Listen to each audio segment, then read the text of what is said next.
On to politics now, and there are some new concerns for President Obama's re-election team as brand new numbers show the president may be losing a large portion of a key voting bloc that helped get him elected back in 2008. Which is it? Well, according to the latest Washington Post ABC News poll, a majority of struggling white middle-class voters believe Mitt Romney is actually better equipped to fix the economy. Just 32% prefer President Obama on that issue. Should the president be worried, though? Angela McGlowan is a Fox News political analyst. Ryan Clayton is the founder of 100proofofpolitics.com. Great to see both of you today. Thanks for being here this holiday weekend. As we thank all the men and women for their service, we thank anyone who would want this job in the White House to begin with, because we're facing a very tough time, and seems like we almost always are. When it comes to middle-class voters, though, Ryan, I want to ask you, who in this country believes the American dream stops at middle class? Doesn't everyone dream of being in the 1%?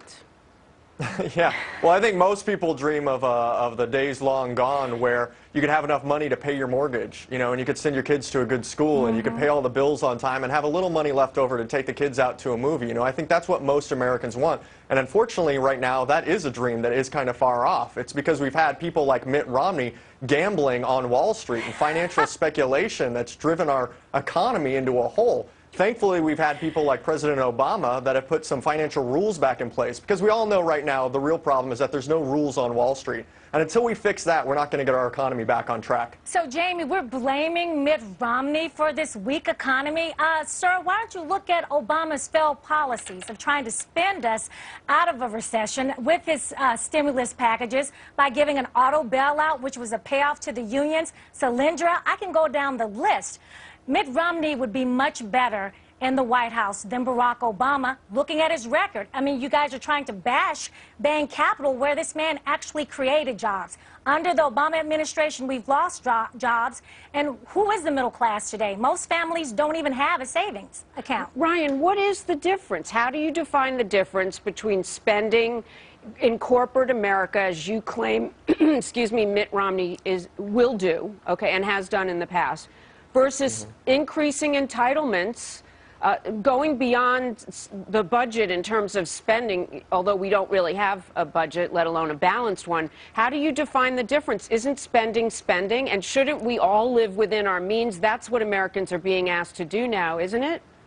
Well, the real problem is that, you know, we've had this radical right-wing social experiment of trickle-down economics for the last 30 years, and that's just not working for most Americans right now. You know, our economy is based on a balance of supply and demand. And right now, there's just no demand in our economy. And what we need is Americans with jobs, and businesses need customers with money in their pockets ready to spend it. That's the only thing that's going to kickstart our economy. And that's what President Obama has been doing by stimulating the economy and putting Americans back to work. But he's had to do that with Republican opposition in the House and in the Senate, and people like Speaker John Boehner and people like Representative Paul, Ryan, you know, and people just standing in the way when he's trying to get our country back on track. Angela, let me just pose it this way, and I bet it fits in with a response.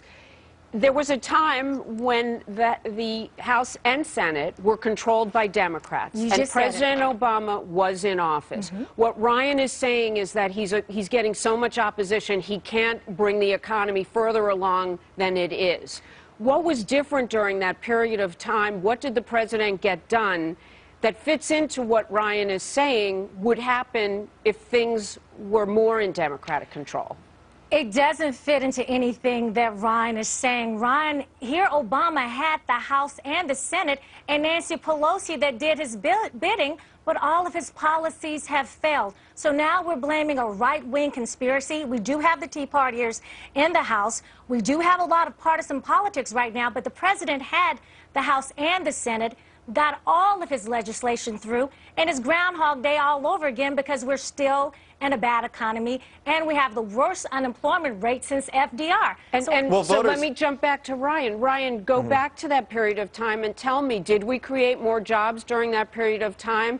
Did our budget more closely appear balanced? Did the deficit not grow during that period of time? Yeah, the deficit has grown least among President Obama's term in office than among any recent president in U.S. history. You know, And he's been putting Americans back to work. We have the job losses are going down, the unemployment rate is going down, and that's been consistent since day one in office, you know. But voters looking at someone like Mitt Romney to help with unemployment, that's like inviting the foxes in to guard the hen house, you know. Okay, Angela, Mitt Romney made his millions shipping jobs overseas, you know. I got 15 seconds. People Angela, are underemployed, Jamie, today. They might have jobs, but you have people with college degrees that are actually serving drinks at a bar, or they're actually waiting tables. Not saying that there's anything wrong with that, but you don't go to school to do that. So, Ryan, I don't know what world you're living in, but under Barack Obama, we have not gotten any better. All right, thank you so much to both of you, both sides, fair and balanced. Thanks. Thanks for having us.